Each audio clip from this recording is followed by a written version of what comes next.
It is often when night looks darkest, it is often before the fever breaks, that one senses the gathering momentum for change.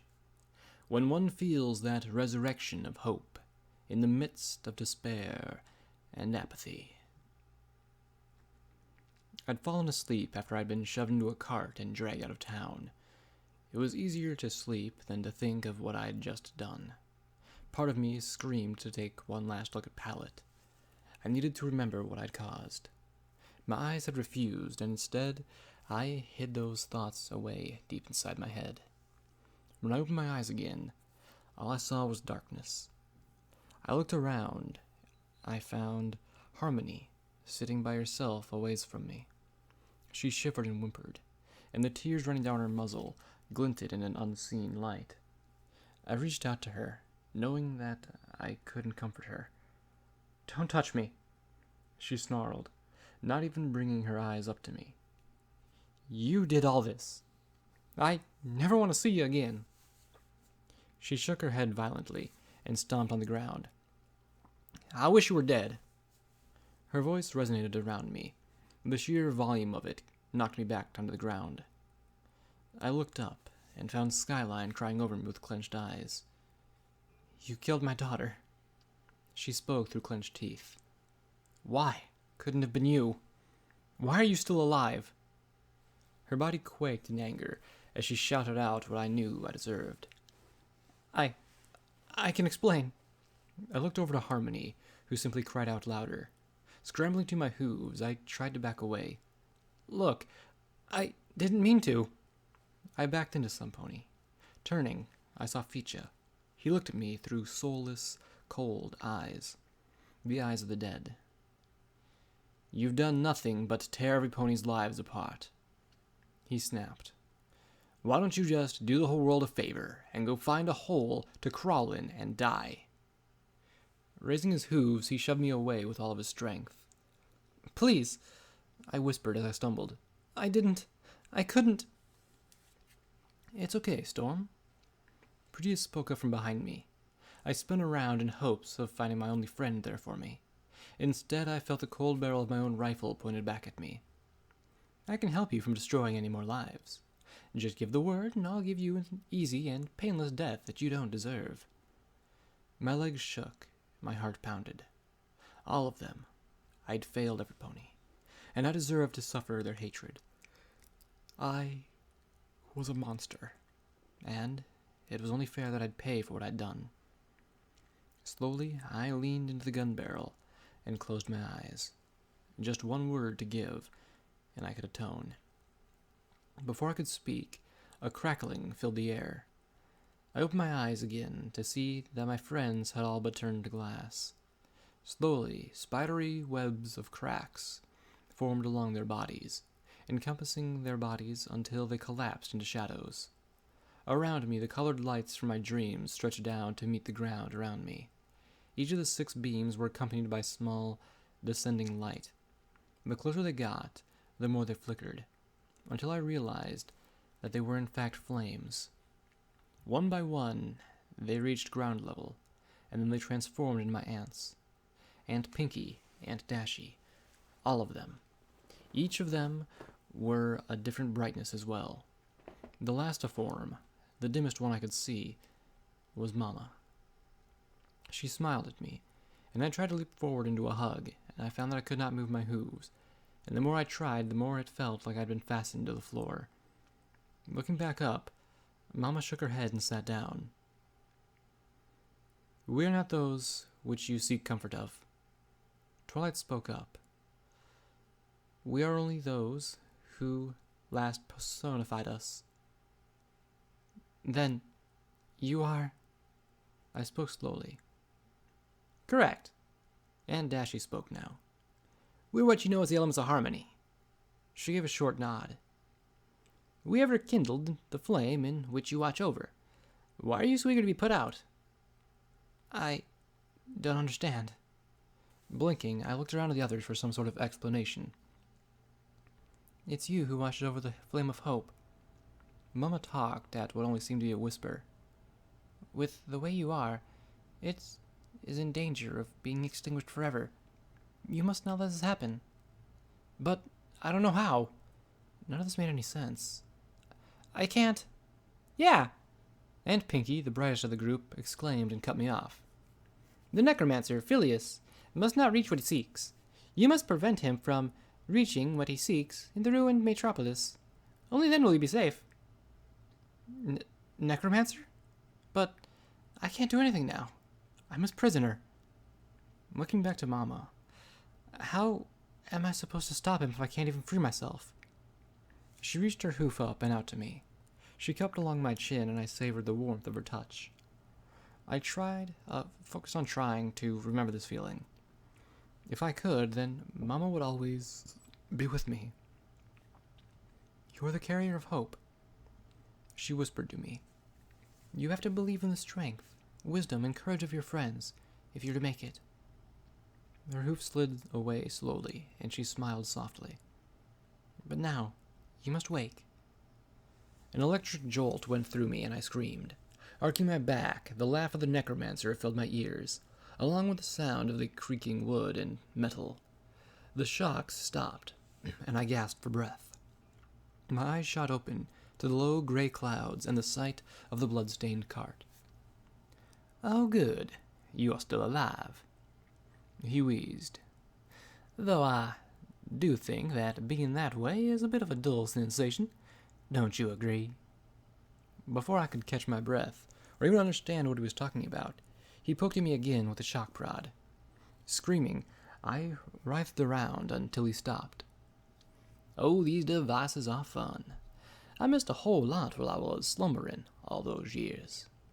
The way you make tools have come a long way, but their uses are just as crude as I remember them. He laughed again and trod on ahead of the cart. This was going to be a long trip. The back of the slaver's cart was uncomfortable to say the least.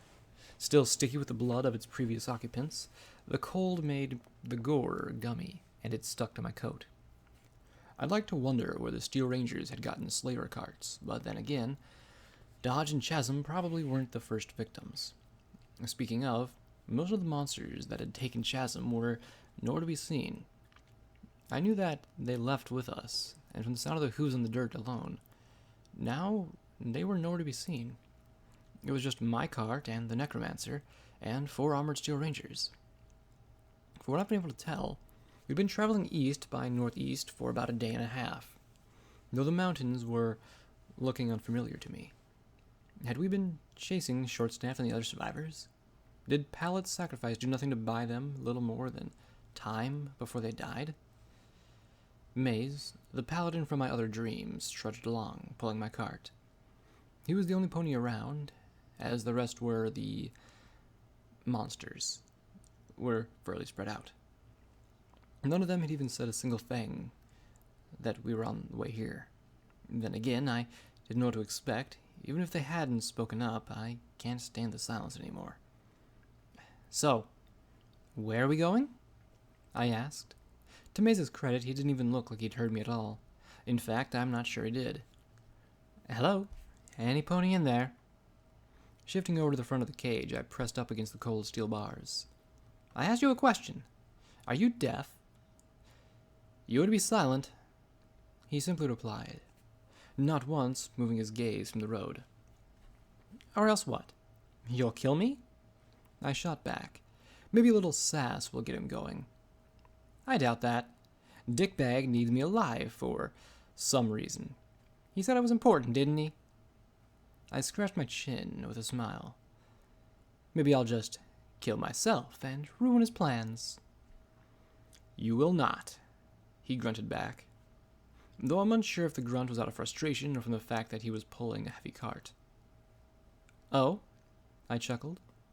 And why are you so certain of that? Because then he will just raise your body from the dead. His words were as cold promise that I knew scared me.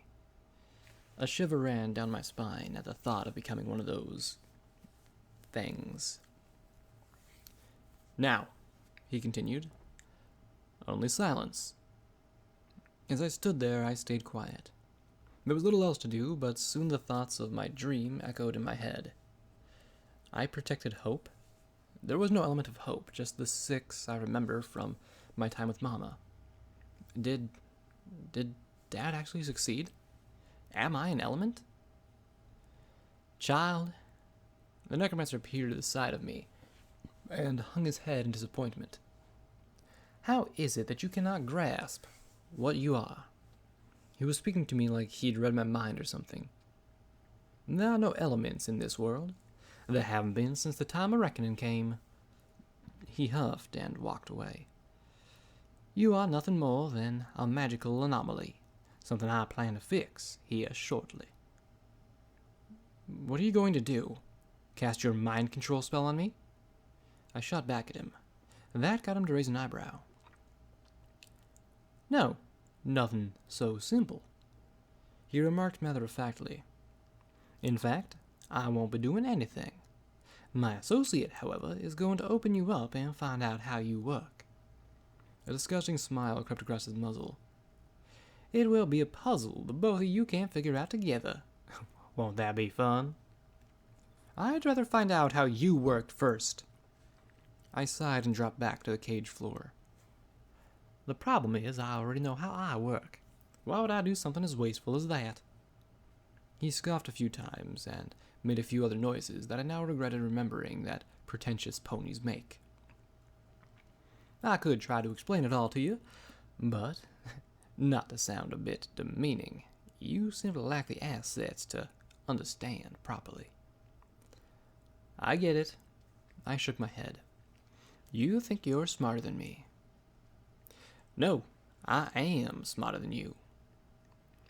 He chuckled and let out a sigh.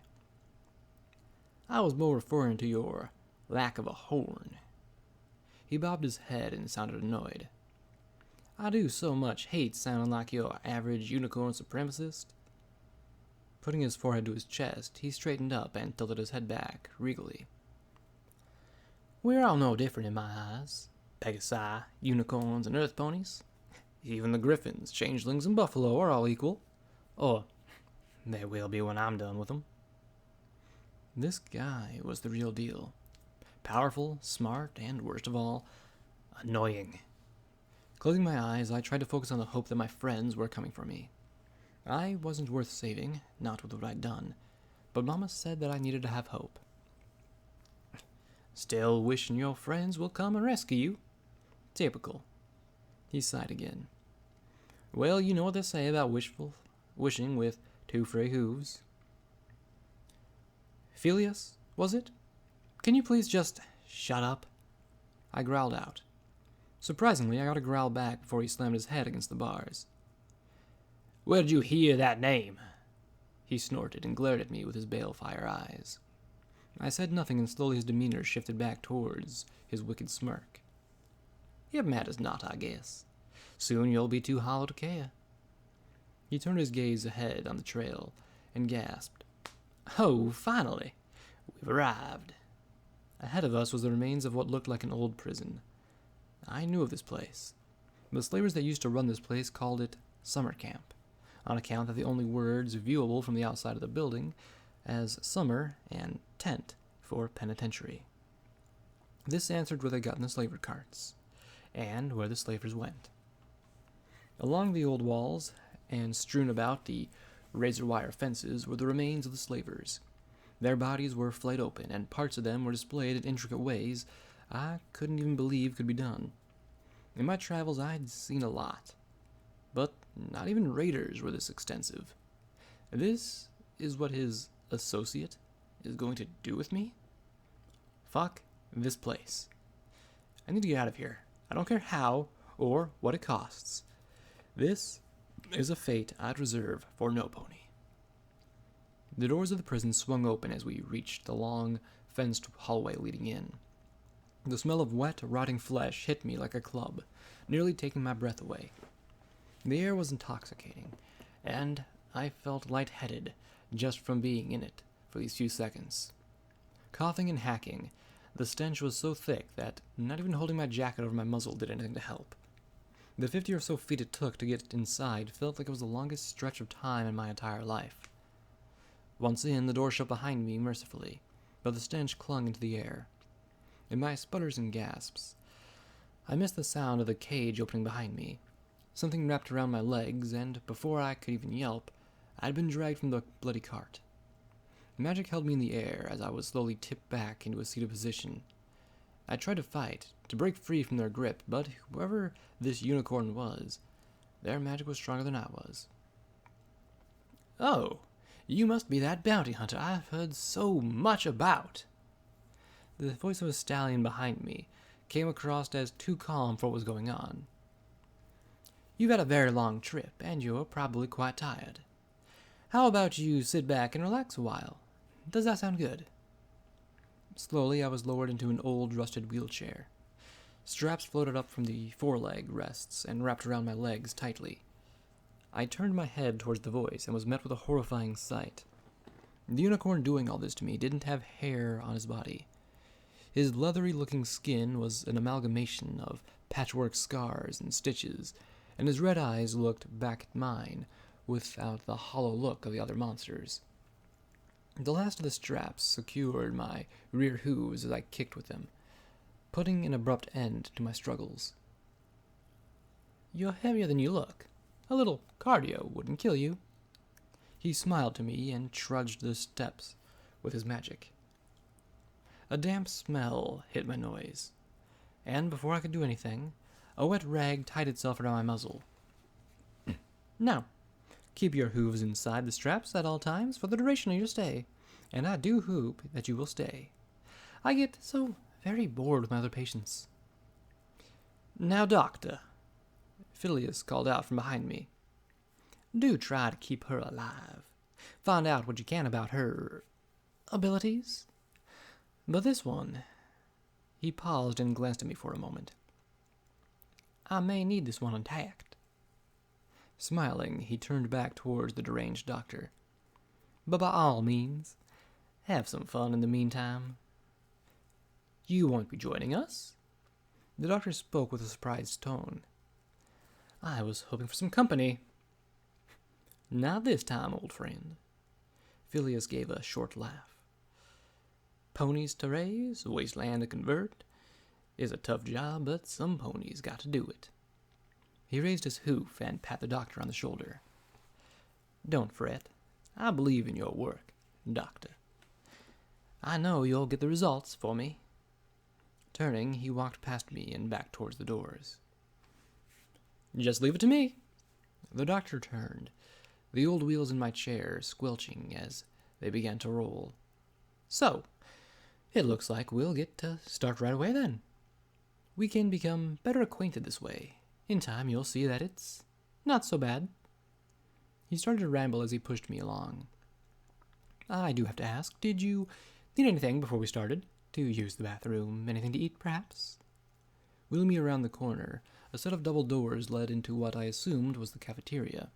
I nearly threw up through my gag from what was in it. Dead ponies had been laid out on the tables and were meticulously being cut up and thrown into pots. A pony stood next to the door, and it was a rusted, colored stallion, but his legs, none of them were his. The abominations doing the cutting, though, were unlike anything the wasteland had thrown at me before. They weren't even full ponies. Some of them had mismatched legs or tails. Some even had mismatched heads for the bodies they had. "No, not in the mood to eat?" The doctor's words broke me away from the horrifying sight, and slowly we made our way down a different hallway. "I guess you're just eager to get to work." "As am I. You have a strong work ethic, and I like that about you. I can tell we'll be good friends."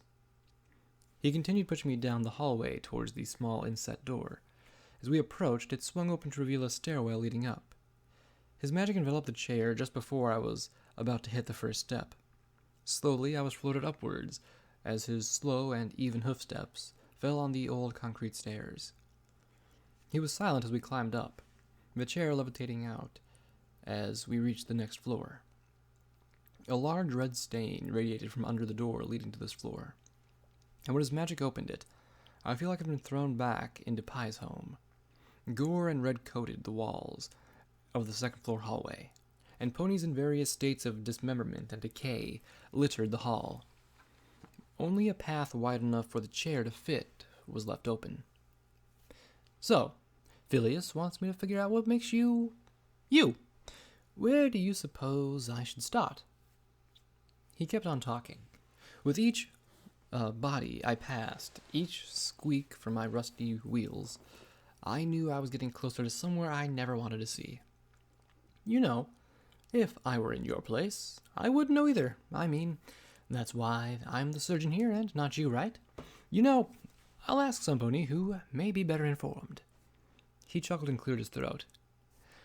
Oh, nurse, can I speak with you for a moment? We rolled up to the entrance of a room about halfway down the hallway, and the inside was pitch black. With a quick flick, the lights in the room buzzed on, and slowly rose from a dim. A flat metal sheet had been fastened upright to the floor, and 4 hoof straps sat in the corners to keep ponies spread. I had seen similar things in raider dens, but this slab was coated in blood. Oh, there you are. The doctor sighed and stepped around to my left. Have you any suggestions as for where we should start? Of course, the corpse of a mare pinned to the wall didn't answer. Yeah, the patient didn't have any suggestions either. Guess we'll just have to go in blind, he said as he rubbed his hooves giddily. His horn lit up and swung around something behind me. I saw stars and whined into my gag before he hit me again. Tipping forward, I spilled out onto the floor as a bloody wooden paddle came down on my head again.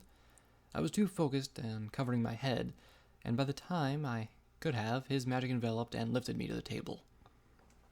In the time it took for my head to stop spinning, I'd been strapped down, and the doctor was sitting in front of me with a hoof under his now masked chin.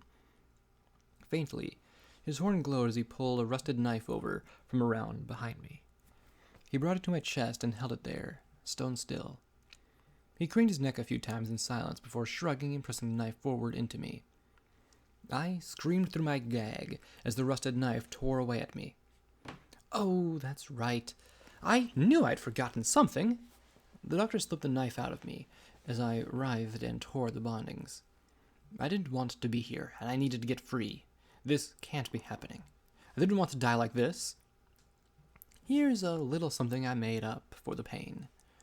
He floated out what looked like a syringe of yellow fluid. My own mixture of rad scorpion venom and pre-war pharmaceuticals. Should keep you impervious to the pain. He jabbed it into my neck hard. I whined and whimpered as he pressed the liquid in. The tears filling my eyes at the very least hid the horrors of the sights around me. Now, where were we? He muttered to himself. My head started to sink, and a tingling sensation flowed throughout my body. It didn't numb the pain from my chest at all, only making it worse as I started to hang limply in the bindings. Shortly, I had begun to realize that I could only blink. It wasn't a painkiller. It was a paralactic. All right, let's get started. His magic brought the knife back over my chest. With little hesitation, he pressed it into my back and into my body, and started to cut through me. The pain was excruciating, and I wanted to scream out, but I could not. I couldn't even look away, only stare through teary eyes as he sliced through me. Lower and lower the blade slid, and more in my mind, things started to fuzz from the retching pain. Then a gray robe slid from my stomach. He gave me a little chuckle. Hello, intestine. Eager to meet me, were you? And that's when my mind decided to call it quits. My vision faded, and slowly but surely I disappeared into darkness. At least here in my mind, he couldn't hurt me anymore. When I awoke again, it was screaming that filled my ears. However, it was not mine this time.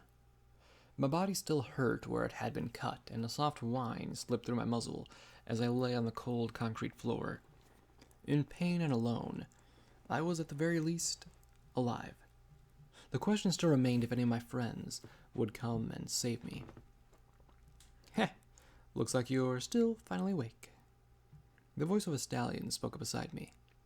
Been laying on the floor smelling like death for hours. Was wondering if you were dead or not. I opened my eyes to find a pair of silver ones looking back. Just be thankful you're alive. Still. As he got to his hooves and walked past me, I watched him step up to a set of iron bars. We'd been locked in one of the prison's old cells. Outside of our confined space sat dozens of other cells against the wall, only dimly illuminated by the soft humming lights. Slowly, one of the abominations made his way across my field of vision. Not much of this pony had been changed, but its head was that of a heavy stitched-up minotaur. Looking down on my own chest, I ran my hoof along the heavy stitching where I had been toyed with. I clenched my eyes shut and curled myself up in shame. I was alone, and I don't know if I'd be strong enough to last until a rescue. That is, if one was coming at all. A scream from down the hallway made me shudder. Frantic shouting and cursing filled the air, slowly drawing closer. I opened my eyes and watched as an emaciated stallion thrashed and flailed through the magical levitation of the doctor. He floated the stallion ahead as he hummed to himself, ignoring the fact that he'd left me in here to rot. With a creak and a slam, the door at the end of the block shut, and silence filled the air once more. "Before you ask," the stallion in my stall spoke up. "Don't know where they're taking him or why. Can guarantee that he ain't coming back, though." But I cringed at the thought. Isn't that the way to the infirmary, though? If he's going to go through what I just did, God has to save him. In that case, I hope for his sake that his death is quick. They select ponies at random and haul them off. You get used to the fact that you might not be making it another day in here. The stallion sighed and sat down. If they take you to the infirmary, you don't come back. If they take you to the showers, you don't come back. Get it yet? The only way you come back is from the other building, and you come back as one of them. How long has this been going on? It was hard to form the words. Everything in the wasteland had always been simple. Yeah, things weren't sometimes fair, but they always made sense. There was no reason for this to happen. Don't know. Been here a month, and I think it's been happening every day. He turned and raised an eyebrow. Never seen some pony looking as stitched up as you are. Where'd you come from, anyway? I was in Dodge when I was taken. I groaned and sat up, slowly. To my surprise, the stallion held his hoof out and helped me to a sitting position. I bet things are like this all over the news now, right? Did you say Dodge? He looked at me quizzically. If that's gone, then the fucking southern wastes are done for. I mean, Dodge feeds southern trade. He let out a disappointed sigh. Guess I'll have to move up north when I get out of here. You got a plan for that? I gave out a hearty laugh that made my whole body ache. What's your name, anyway? The name's Cheap Shot. He eyed me over suspiciously. Why you want to know? Think you can help find a way? Maybe, but if we're just going to be stuck together, we might as well help each other. I held my hoof out. I'm Storm Rider. He reached out but stopped as soon as I'd said my name. He cringed and pulled it away. You know, you might not want to go around flashing that name of yours. He walked around and dropped his voice to a whisper. There are a lot of slavers in here that would want your hide as a coat. Bounty hunters aren't exactly well received around here. Well, ex-bounty hunter now? I let out a grumble.